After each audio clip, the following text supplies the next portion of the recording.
Lakini sambamba na hilo, baada ya kukimbiza mwenge wa uhuru, tutafanya kongamano kubwa sana la vijana ambalo tutalifanya tarehe 19 ya mwezi huu, ili kuhakikisha kwamba katika kongamano hili vijana wanapata elimu ya ujasiriamali, wanapata weledi, wanapata namna bora ya kuwa wazalendo na vijana halisi watakaosimamia misingi bora ya taifa letu na kizazi kijacho, kama vile ambavyo sisi tumerithishwa na wazazi wetu, na sisi lazima tuwarithishe wadogo zetu na watoto wetu umoja wa kitaifa na uzalendo katika nchi yao.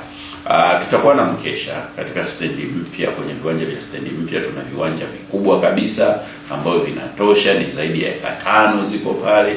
Kwa hiyo vitapambwa, tutaweka mabanda ya maonyesho, tutakuwa na mabanda ya wajasiriamali watakaofanya shughuli mbalimbali pale za kujiongezea uchumi, kwa sababu mwelekeo wa mwenge wetu wa uhuru mwaka huu ni kuhakikisha kwamba pamoja tunaleta maendeleo yetu wenyewe. Kwa hiyo tutaonyesha shughuli mbalimbali tulivyo, na kama mnavyoelewa, wilaya ya Manyoni ni maarufu sana kwa ufugaji wa nyuki, mazao ya nyuki, ni maarufu kwa utalii. Tuna hifadhi zetu hizi za Kizigo, tunayo Rungwa na tunayo Muhesi hapa, tuna misitu, tuna kilimo, tunafanya shughuli za stakabadhi ghalani. Kwa hiyo vitu vyote vitakuwa pale kuonyeshwa, na tutakuwa na burudani mbalimbali katika huo mkesha wa mwenge. Na tuna bahati sana, ndani ya wilaya ya Manyoni tutakimbiza mwenge kwa siku 2.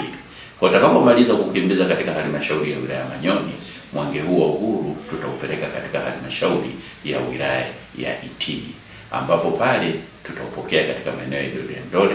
Kama ilivyo ada, tutapita kwenye miradi ya maendeleo kama ambavyo nimeitaja: afya, barabara, maji, elimu, na mwisho wa siku tutakuwa na mkesha katika stendi ya zamani ya Itigi.